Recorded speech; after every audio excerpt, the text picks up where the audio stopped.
इस वीडियो में हम कक्षा 9 का प्रश्नावली 14.2 का प्रश्न नंबर 4 को हल करेंगे। तो चलिए स्टार्ट करते हैं इस वीडियो को।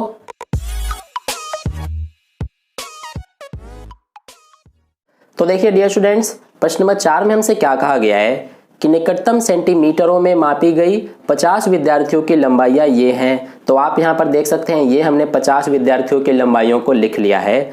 तो हमें इस प्रश्न में दो भाग में प्रश्न पूछे गए हैं। पहले भाग में क्या पूछा गया है कि 160 से 165, 165 से 170 आदि का वर्ग अंतराल लेकर ऊपर दिए गए आंकड़ों को एक वर्गीकृत बारंबारता बंटन सारणी के रूप में निरूपित कीजिए। तो देखिए डियर स्टूडेंट्स, ये जो हमें आंकड़े दिए गए हैं इनका प्रयोग करके हमें एक वर्गीकृत बारंबारता बंटन सारणी बनाना है। तो देखिए ये हम कैसे बनाएंगे। सबसे पहले हम इस तरह से एक सारणी बना लेंगे, फिर इसके बाद इस सारणी में जो हमारा ये पहला कॉलम है ये हम लंबाई का कॉलम लेंगे, क्योंकि ये जो हमें आंकड़े दिए गए हैं ये 50 विद्यार्थियों की लंबाइयां दी गई है और ये सारी सेंटीमीटर में है। जैसे कि देखिए पहला हमारा 161 सेंटीमीटर है, ये एक विद्यार्थी की लंबाई है। इसी तरह से दूसरा 150 सेंटीमीटर, ये दूसरे विद्यार्थी की लंबाई है। इसी तरह से ये सारे हैं, ठीक है। तो ये हम इस तरह से लंबाई का पहला कॉलम ले लेंगे। फिर इसके बाद दूसरा कॉलम ये हम मिलान चिन्ह का लेंगे, और ये जो मिलान चिन्ह का कॉलम है ये आप चाहे तो छोड़ भी सकते हैं। आप डायरेक्ट ये विद्यार्थियों की संख्या वाला कॉलम लेकर और कर सकते हैं, ठीक है। तो देखिए सबसे पहले यहाँ पर हमें कहा गया प्रश्न में कि 160 से 165, 165 से 170 आदि का वर्ग अंतराल लेकर हमें बनाना है। तो देखिए पहला वर्ग अंतराल हम कौन सा लेंगे, ये हम लेंगे 150 से 155 का।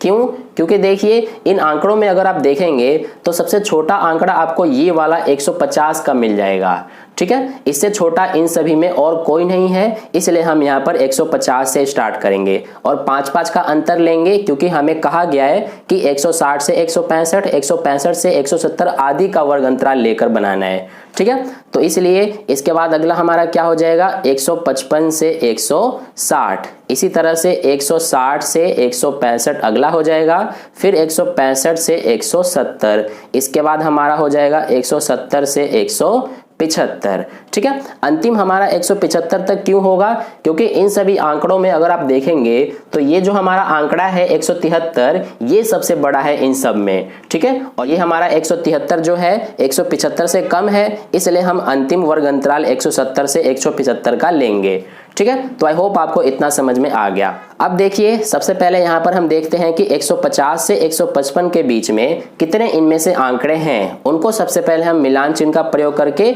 और इसमें लिखेंगे, ठीक है। तो देखिए यहाँ पर देख लेते हैं, एक तो हमारा ये हो जाएगा जो कि 150 से 155 के बीच में है, एक ये हो जाएगा, 2 हो गए। इसके बाद और देखेंगे हम, एक ये हो गया 3, इसी तरह से एक ये 4, ये 5 हो गए हैं। इसी तरह से और आगे देखेंगे, एक ये हो गया 6, इसके बाद और देखेंगे तो एक ये हो गया 7, इसी तरह से आगे और देखने पर आपको मिल जाएगा यहाँ पर एक ये 8, इसी तरह से 8 हो गए हैं। और देखेंगे हम तो 8 के बाद यहाँ पर एक ये हो जाएगा 9, एक ये 10, इसके बाद और देखेंगे तो एक ये हो गया 11, एक ये 12, यानी कि 12 ऐसे आंकड़े हैं जो कि 150 से 155 के बीच में है। तो यहाँ पर सबसे पहले हम मिलान चिन्ह का प्रयोग करके लिखेंगे। देखिए कैसे, हमारा 12 है तो यहाँ पर 1 2 3 4, एक ये हो जाएगा 5, फिर 6 7 8 9, ये 10, फिर इसके बाद हमारा 11 12, ठीक है। अब इसी को हम विद्यार्थियों की संख्या वाले कॉलम में हम संख्या में लिखेंगे। देखिए इस तरह से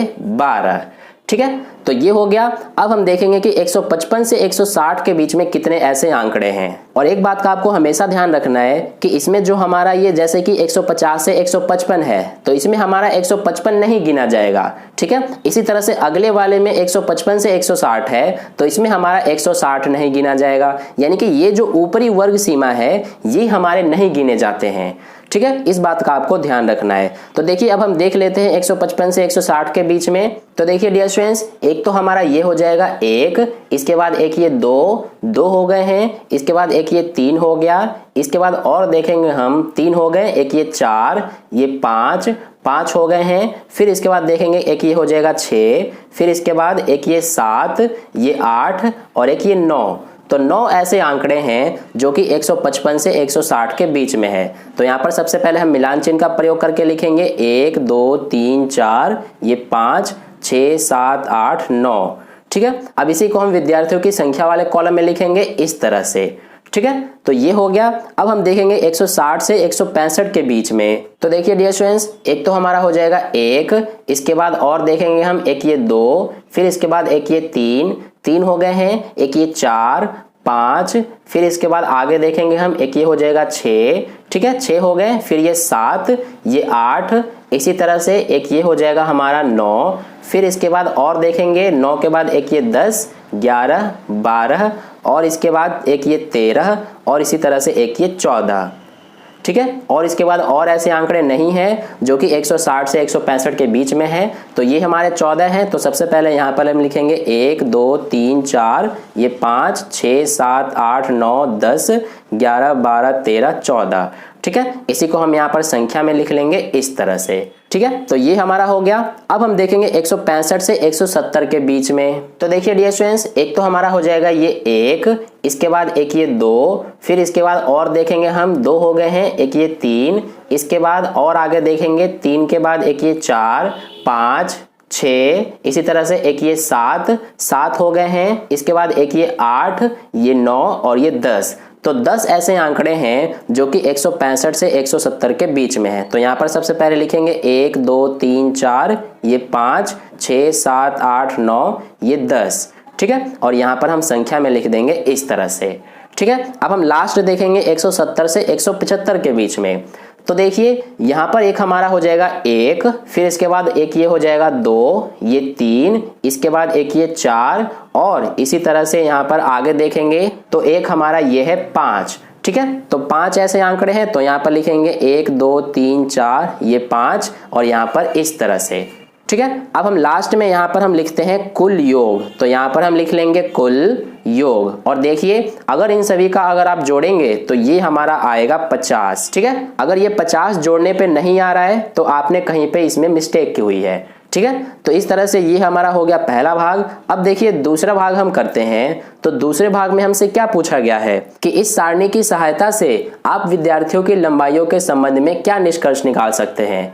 तो देखिए डियर स्टूडेंट्स, यहाँ पर अगर आप इससे ऊपर देखेंगे ये पूरा यानी कि 165 से कम जितने भी विद्यार्थी हैं ये हमारे यहाँ तक कुल 35 है। यानी कि हम ये कह सकते हैं कि जो 50% से अधिक विद्यार्थी हैं उनकी जो हाइट है वो 165 सेंटीमीटर से कम है, ठीक है। क्योंकि देखिए 12 और 9 ये हो गया 21 और 21 में 14 जोड़ेंगे तो ये 35 हो जाता है और कुल विद्यार्थी 50 है। तो जो 35 है ये हमारा 50% से ज्यादा है, ठीक है। इसलिए हम क्या निष्कर्ष निकाल सकते हैं कि इस सारणी से हम ये निष्कर्ष निकाल सकते हैं कि 50% से अधिक छात्रों की लंबाई 165 सेंटीमीटर से कम है, ठीक है। तो इसको यहां पर हम लिख लेंगे,